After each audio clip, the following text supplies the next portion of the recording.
नमस्कार. मी आता गेली 25 वर्ष सातत्याने सुरुवातीच्या कालावधीमध्ये शिवसेना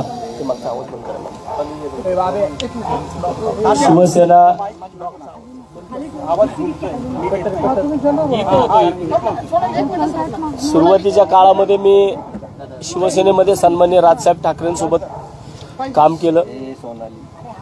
पुणे शहरामधील शिवसेनेचा पहिला कार्यकर्ता की ज्याने सन्माननीय राजसाहेब ठाकरेंनी ज्यावेळेस राजीनामा दिला शिवसेनेचा, त्यावेळेस मी सुद्धा कॅन्टोन्मेंट विधानसभा मतदारसंघाचा उपविभागाध्यक्ष होतो. आणि त्यावेळेस शिवसेनेचा राजीनामा मी पण दिला आणि मी माझं स्वतःचं संपूर्ण जे काय माझं करिअर आहे ते सन्माननीय राजसाहेब ठाकरेंसोबत आजपर्यंत आहे. आणि आज मी माझ्या महाराष्ट्र नवनिर्माण सेनेच्या सदस्यत्व पदाचा आणि माझ्याकडे ज्या काही जबाबदाऱ्या आहेत, महाराष्ट्र नवनिर्माण सेनेचं मी सरचिटणीस आहे, मी बारामती लोकसभा मतदारसंघाचा संघटक आहे. या सगळ्या पदांचा मी आज राजीनामा दिला आहे. कारण गेल्या दीड वर्षापासून मी या पुणे शहरामध्ये लोकसभेची निवडणूक लढवण्यासाठी इच्छुक आहे. आणि वारंवार माझ्या शहरामधीलच काही पदाधिकारी जे काही कधी स्वतः इच्छुक नव्हते, परंतु ज्यावेळेस निवडणुका प्रत्यक्षात जवळ आल्या त्यावेळेस निवडणुकांच्या इच्छुकांची यादी पुढे वाढत गेली. आणि मागच्या महिन्यामध्ये ज्यावेळेस सन्माननीय राजसाहेब ठाकरेंनी सगळ्या लोकसभा मतदारसंघांचे अहवाल मागवले होते, त्याच्यामध्ये ज्या लोकांवरती पुणे शहराच्या जबाबदाऱ्या होत्या, ह्या लोकांनी पुणे शहरामध्ये जो अहवाल तयार केला त्या अहवालामध्ये पुणे शहर महाराष्ट्र नवनिर्माण सेनेची जी परिस्थिती आहे ती अतिशय नाजूक आहे असं जाणून बुजून या सगळ्या गोष्टी माननीय राजसाहेबांपर्यंत, माननीय अमित साहेबांपर्यंत पोहोचवल्या. एक निगेटिव्ह अहवाल जो पक्ष संघटना वाढीसाठी अतिशय मारक आहे, तो ह्या लोकांनी पुढे पाठवला. आणि तेव्हापासून पुणे शहरामध्ये महाराष्ट्र नवनिर्माण सेना लोकसभेची निवडणूक लढू शकत नाही अशा प्रकारचे ज्यावेळेस अप्रोच गेले. आणि याच्या सगळ्यांचा वारंवार मलाच एकट्याला मी एकनिष्ठ आहे हे सगळ्या वेळोवेळी माझ्यावरती अन्याय होतो. आणि शेवटी मग मला आज माझ्या या सगळ्या गोष्टींचा कडेलोट झाला.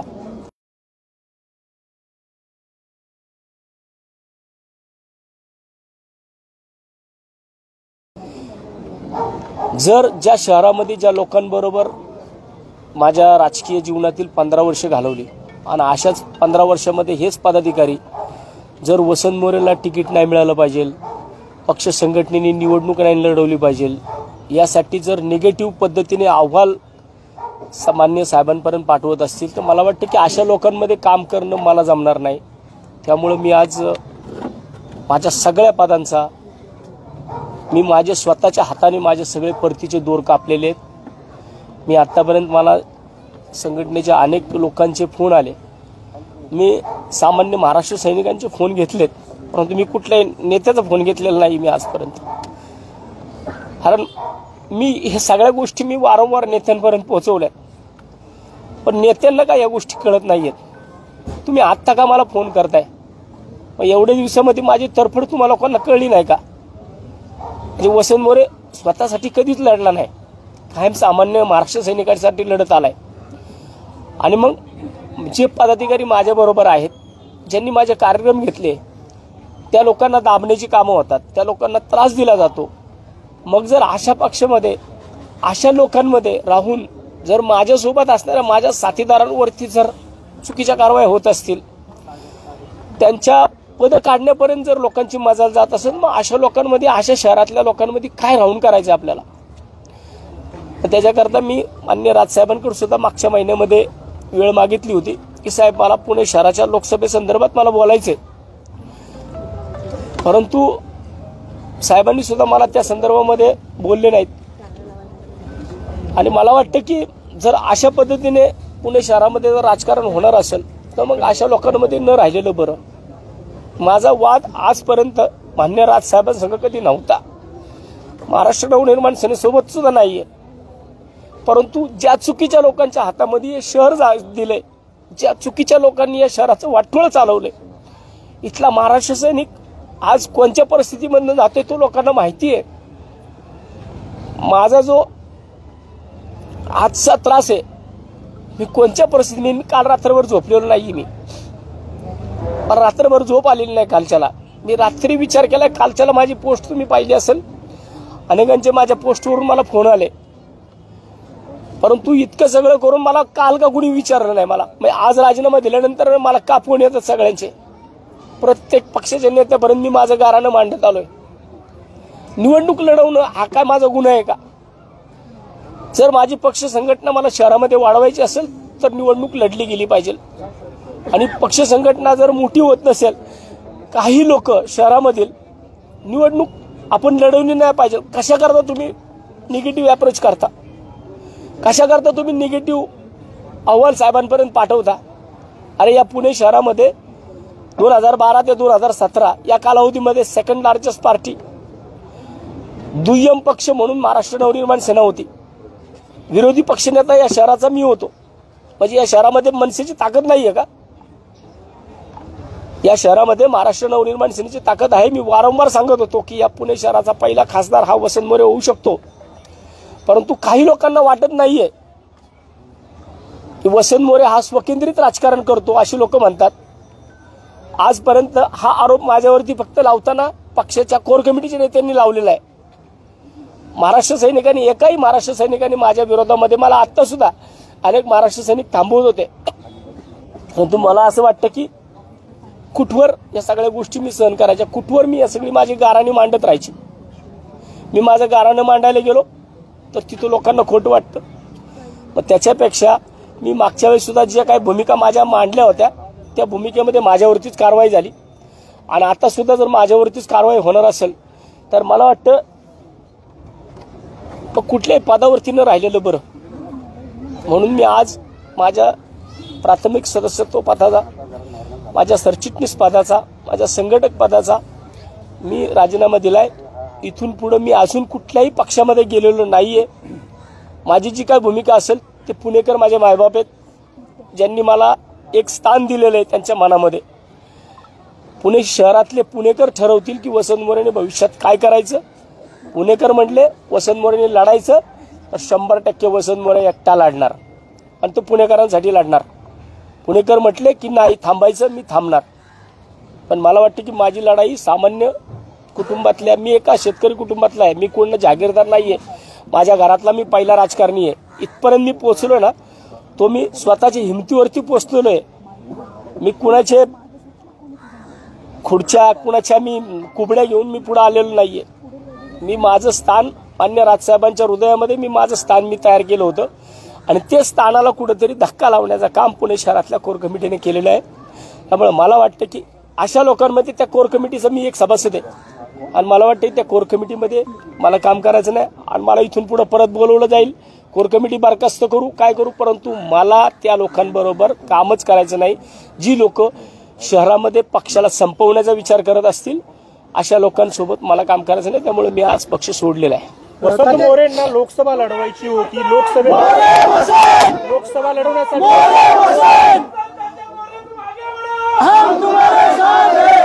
लढवण्यासाठी वसंत मोरे सातत्याने इच्छुक होते. आता कुठं लोकसभेसाठी आपल्याला तिकीट मिळत नाहीये अशी शक्यता वाटते. त्यामुळे वसंत मोरेंनी राजीनामा दिलाय असं नाहीये. मला वाटतं की निवडणूक लढवायची नाही लढवायची हा मान्य राजसाहेबांचा निर्णय आहे.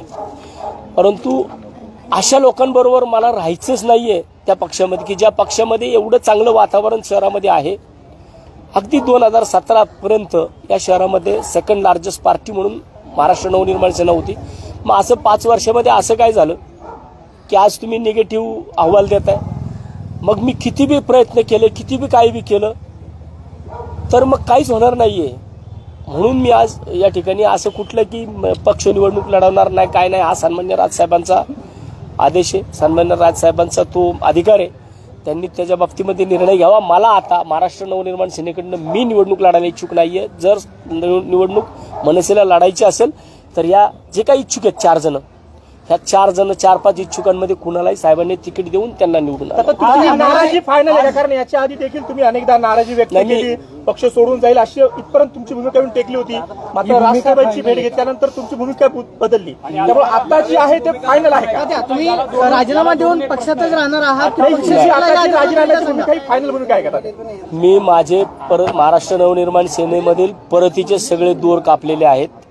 मी कोणत्याही परिस्थितीमध्ये महाराष्ट्र नवनिर्माण सेनेमध्ये परत जाणार नाही.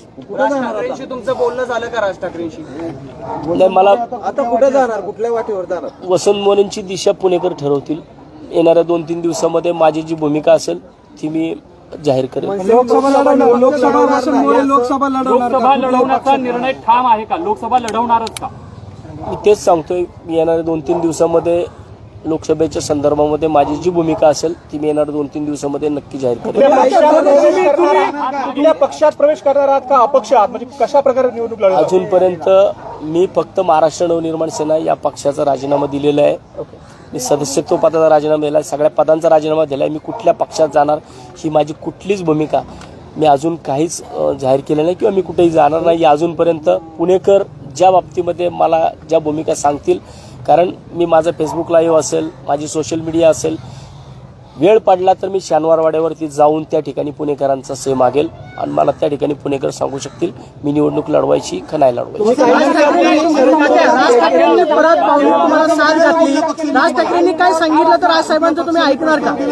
राजसाहेबांचं तुम्ही ऐकणार का? कदाचित पुढच्या 2 दिवसांमध्ये वरिष्ठ नेत्यांकडून तुमच्याशी बोलणं केलं जाईल, संपर्क केला जाईल. राज ठाकरे बोलले तर तुम्ही परत पक्षामध्ये येणार? तुमच्यासोबत किती अनेक जणांचे राजीनामे पण यायला आता सुरुवात झाली आहे किंवा राजीनामा दिला आतापर्यंत? आतापर्यंत बऱ्याच जणांनी राजीनामे माझ्याकडे पाठवलेत. माझ्या व्हॉट्सअपवरती, फेसबुकवरती सुद्धा मला अनेक जणांचे राजीनामे आलेले आहेत. परंतु मी सांगतो की कोणीही कोणत्याही परिस्थितीमध्ये मी कुणालाही कंपल्शन केलेलं नाही आहे. हा वसंत मोरेवरती झालेला अन्याय आहे. वसंत मोरे एकट्याने राजीनामा दिला आहे. कुणीही पक्ष संघटना सोडू नका असं मी प्रत्येक पदाधिकाऱ्याला सांगितले. परंतु जो तो ज्याचा निर्णय आणि मला वाटतं की कार्यकर्त्यांनी घेतलेले निर्णय हे याच्यावरती कमीत कमी मनसेची भूमिका डबल पाहायला मिळाली. तुमच्या कार्यक्रमाला तुम्ही शर्मिला ठाकरेंना बोलवलं तर ते म्हणले की वसंत मोरे लोकसभेला दिल्लीत पाठवू आणि नंतर साईनाथ बाबरांकडे गेल्यानंतरही तेच म्हटल्या. मग ह्या भूमिकेत कुठं तुम्हाला तथ्य वाटतंय का किंवा ही सगळी भूमिका तुम्हाला नाराज करणारी होती का? नाही, मला वाटतं की त्याच्यापेक्षा वहिनींपर्यंत ज्यांनी कुणी या गोष्टी बोलले त्यांनी पण स्वतःचं आत्मपरीक्षण केलं पाहिजे. नेत्यांना ज्या गोष्टी पोचवल्या जातात, ज्या गोष्टी नेत्यांपर्यंत सांगितल्या जातात, त्या गोष्टी नेते काय जागेवरती येऊन कुठल्या गोष्टी पाहत नाही. कुणी त्यांना ज्या गोष्टी सांगितल्या जातात त्या गोष्टी ते बोलतात. शहर मनसेत वसंत मोरेंची अडचण का उगाडू शकतात? शरद पवारांची जी भेट घेतली होती त्याच्यानंतर जी चर्चा सुरू झाली त्यावर काय स्पष्टीकरण आहे? नाही, मी पवार साहेबांची मी जी भेट घेतली होती किंवा मी जी सन्माननीय खासदार सुप्रियाताई सुळे यांचा मतदारसंघ आहे आणि त्या मतदारसंघामधला तो विषय होता. त्यामुळे मी त्यांच्याकडं बारामती लोकसभा मतदारसंघामधील त्या खेळाच्या मैदानाच्या आरक्षणाबाबतीत गेलो होतो. माझी त्या ठिकाणी कुठलीही राजकीय भूमिकासाठी मी गेलो नव्हतो. शहर मनसेला वसंत मोरे का नको होते? कारण महाराष्ट्र नवनिर्माण सेनेचा महाराष्ट्र सैनिक वसंत मोरेला लाईक करतो, तो इतरांना करत नाही. ही त्यांची मूळ अडचण आहे. तुम्ही राजसाहेबांना बोललात का याबाबत? राजसाहेबांशी बोलणं झालं का? राजीनाम्यावर ठाम राहणार आहात का? 100% मी जे माझे सर्व सहकारी मित्र आहेत यांच्यासोबत मी सकाळी 1 तास चर्चा केलेली आहे. 1 तास त्यांच्यासोबत चर्चा करून मी हा निर्णय घेतलाय आणि त्याच्यानंतरनं मी त्या निर्णयापर्यंत गेलोय. मला वाटतं की मी कोणत्याही परिस्थितीमध्ये माझ्या निर्णयावरून माघारी फिरणार नाही. तुम्ही ज्यावेळेस बोंगेची भूमिका घेतली, तात्या तुम्ही बोंगेची भूमिका घेतली, तुमचं तडकापडकी शहराध्यक्षपद काढण्यात आलं, तिथून खरं या चर्चेंना सुरुवात झाली का? म्हणजे वसंत मोरेंचं शहराध्यक्षपद काढल्यामुळे इतर कार्यकर्त्यांना वाव मिळाला का? तो विषय वेगळा होता. सुरू झाला तुमच्यावर. आणि किती नाही सगळ्यात महत्वाचं, किती दिवस झाले तुम्ही अन्याय सहन केला? किती दिवस झाले? गेल्या 2-3 नाही दिवस सांगू द्या. 1 मिनिट मिकीबाई 1 मिनिट. किती दिवस झाले? दिवसांबद्दल सांगा. सर नेमकं तुमच्यावरती कशा स्वरूपाचा अन्याय होतो जरा स्पष्टीकरण देऊन सांगा. त्याच्या अगोदर फक्त किती दिवस मेन्शन करा फक्त. मला गेल्या 2-3 वर्षापासून साधारण 3 वर्ष होत 3 वर्ष 2021ला मला वाटतं की मी शहराध्यक्ष होतो. 22, 23, 24 साधारण 2 वर्ष होऊन गेले. 2 वर्षापासून मला वारंवार ह्या गोष्टींना सामोरे जावं लागते. गेल्या 2 वर्षामध्ये मी संघटना वाढीसाठी जे प्रयत्न केले ते मला वाटते की ती संघटना संपवण्यासाठी सगळं कार्यक्रम झाला. आणि आता जर शहरामध्ये तुम्ही जाऊन बघताल किंवा सामान्य महाराष्ट्र सैनिकांनी जरी तुम्ही याची चौकशी केली तरी तुम्हाला ते लोक सांगू शकतात. राज ठाकरेंनी खूप दिवसापासून होतात. अनेकदा नाराजी बोलून दाखवल्या, पण नाशिकमध्ये जो परवा एक मिनिट सर, तुम्ही अनेकदा बोलून दाखवला होतात नाराजी. पक्षवाढीबद्दल तुमची भूमिका तुम्ही स्पष्ट केली होती, इतरांनी त्यांना टीका करताना. पण नाशिकमध्ये असं काही झालंय का? कारण अचानक तडकाफडकी तुम्ही हा निर्णय घेतला. 2 वर्षापासून आवाज उठवता नाशिकमध्ये योग्य मान मिळालं नाही. नाशिकमध्ये मानाचा काही विषय नाही. वसंत मोरे जमिनीवरती बसणारा कार्यकर्ता आहे. मान आपणाचा विषय नाहीये. परंतु महाराष्ट्र नवनिर्माण सेना पुणे शहर लोकसभा लढू इच्छित नाही. पुणे शहरामध्ये महाराष्ट्र नवनिर्माण सेनेची ताकद नाही. आदल्या दिवशी ज्यावेळेस मान्य राजसाहेब पुण्यामध्ये आले होते त्या टायमाला पुणे शहरामध्ये शाखाध्यक्षांच्या कुणी मिटिंगा घेतल्या, कुणी शाखाध्यक्षांना सांगितलं की उद्या जर राजसाहेबांनी तुमची मिटिंग घेतली, तुम्हाला बोलवलं तर तुम्ही तिकडं सांगा की शहरामध्ये जेमतेम वातावरण आहे, वातावरण निवडणूक लढण्यासारखं वातावरण नाहीये. असं तुम्ही कार्यकर्त्यांना बोलून घेऊन जर सांगत असताल म्हणजे याचा अर्थ तुम्हाला निवडणूक लढू द्यायची नाहीये. महाराष्ट्र सैनिकाला निवडणूक लढायची होती, परंतु जे नेते आहेत ह्या नेत्यांना निवडणूक लढून द्यायची नव्हती. म्हणून जो अहवाल पाठवला गेला मुंबईला तो निगेटिव्ह पाठवला गेला. आणि अजून सुद्धा सामान्य महाराष्ट्र सैनिकांना सांगितलं जातं की तुम्ही कोणत्याही परिस्थितीमध्ये वातावरण नाही असं सांगा.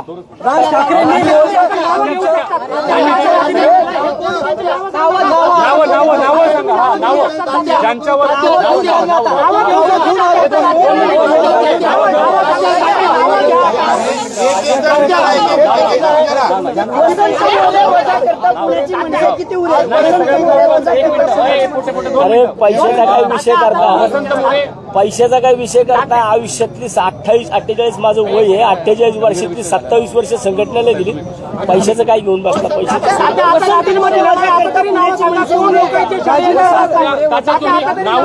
पक्ष संघटना कधी संपत नसते. मला वाटतं पक्ष संघटना ही संपू शकणार नाही, परंतु पक्ष संघटना संपवणारे विचार संपवले पाहिजेत पुण्यातले पहिले.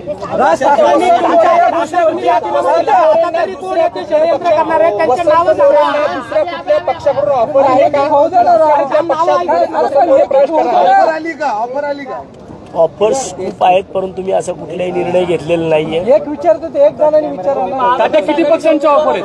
किती पक्षांच्या ऑफर आहेत?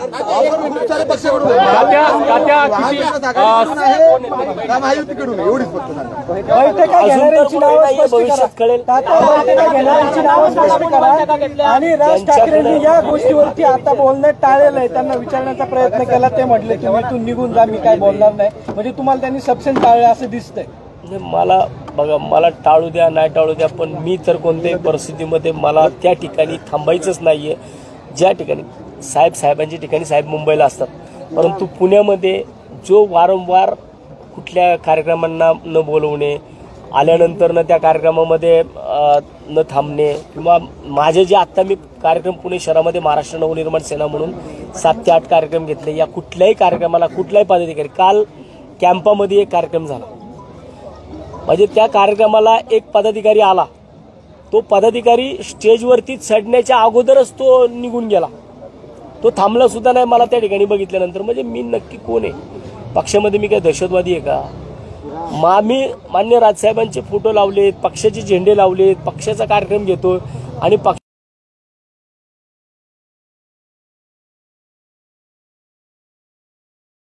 पक्षाचे पदाधिकारी स्टेजवरती येण्या अगोदर 4 वेळा विचार करतात वसंत मोरेवर उभं राहू का नको. मग मला असं वाटतं की माझ्याबरोबर राहणारे कार्यकर्त्यांना जर अशा पद्धतीने त्रास होत असेल आणि ते पुण्यातले पदाधिकारी देत असतील तर मग अशा लोकांबरोबर का राहायचं, म्हणून मी ही भूमिका आता घेतली. देखील व्यक्त केली. पण राज ठाकरेंना हे कळत नाही का की वसंत मोरेंवर अन्याय होतो?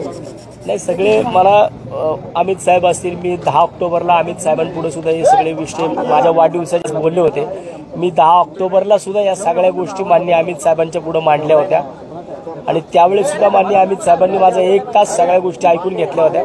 परंतु त्याच्यानंतरनं त्या विषयावरती कुठल्याही बाबतीमध्ये काही भूमिका झाल्या नाहीत. कोण कशा पद्धतीने काम करतंय आणि कसं पद्धतीने पक्षांनी लढलंच नाही पाहिजे, पक्षांनी इथं निवडणूक लोकसभेची लढली नाही पाहिजे असं वातावरण लोकांनी तयार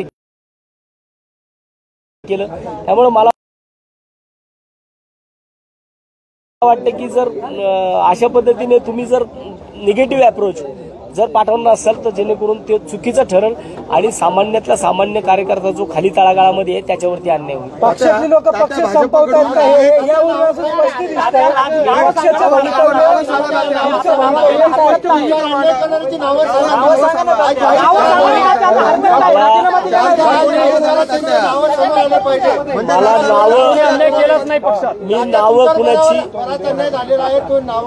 नावं कुणाची घेणार नाही. मला वाटतं की सामान्यातला सामान्य महाराष्ट्र सैनिकाला विचारलं ना पदाधिकाऱ्याला तर तो सांगू शकेल नावं की कोण आहेत. तुम्ही सांगा सामान्य तुम्ही नावं सांगा. वेळ आली आहे तुम्ही नावं सांगायला हरकत काय? नावं योग्य वेळी ह्या सगळ्या गोष्टी समोर येतील. सगळ्यांची नावं योग्य वेळी मी सांगेल. भाजपकडून अनेक आमदारांना म्हणजे पक्षात प्रवेश केला जातोय. मुख्यमंत्री माजी मुख्यमंत्री देखील त्याच्यात भाजपमध्ये प्रवेश होत आहे. तुम्हाला देखील भाजपकडून असं काही दमदाटी ऑफर आहे का? नाही, दमदाटी करायला माझ्याकडे आहे काय? माझ्याकडे जे आहे ना ते स्वकष्टार्जित इन्कमिंग खूप आहे भाजपमध्ये. तुम्हाला संधी भाजपमध्ये इन्कमिंग असेल. मला वाटतं की मला तसा कुठला निरोप नाहीये आणि तसं काय वाटत असेल असं काय माझ्याकडे ईडी बिडी असं काय येऊ शकत नाही. कारण जे काय आहे ते सगळं स्वतःच कष्टाचे. तुम्ही शेवटच्या निवडणुकीत एकही आमदार नव्हता आणि असं असताना तुम्हाला असा तुम्ही कुठून असतो की लोकसभा आपल्याकडे आली पाहिजे, जिंकली पाहिजे. ते लढली त्याच्या जोरावर तुम्ही म्हणू शकता की मनसे जिंकू शकते जागा. आणि दुसरीकडे तुम्ही असं म्हणता की भाजपकडून निरोप नाही पण अनेक पक्षांच्या ऑफर आहेत. म्हणजे महाविकास आघाडीतल्या पक्षांच्या ऑफर आहेत का? तात्या तुम्हाला एक मिनिट जिंकेल असं तुम्हाला का वाटतं? भाजपकडून निरोप नाही आणि बाकी पक्षांकडून निरोप आहे तर महाविकास आघाडीतल्या पक्षांकडून निरोप आहे असं तुम्ही म्हणताय का? मी असं म्हटलेलं नाही. मी तुम्हाला सांगितलंय की खूप आता हे आत्ताची ऑफर नाही आहेत. ऑफर ह्या सुरुवातीपासून आहेत. त्या तुमच्या जग जाहीर मी केलेल्या आहेत. अनेक वेळा तुमच्या समोर एकदा सांगा कुठल्या सगळ्या तुम्हाला लोकांना माहिती आहे की पुन्हा सांगा. मला मागच्या वेळेस ज्या वेळेस काही विषय झाले होते त्यावेळेस शिवसेना असेल, राष्ट्रवादी असेल, अजित पवार की शरद पवार त्यावेळेस एकच होते. आता वेगळे झाले. आता एका बी ते तुम्ही ठरवा. आता तुतारी तुम्ही शरद पवारांची भेट घेतली. हडपसर मध्ये तुतारी घेणार का? विधानसभेत अरे मला खासदार व्हायचे राव. मला एक नंबर खाली बसा. थांबा लोकांसोबत बोलू. एक मिनिट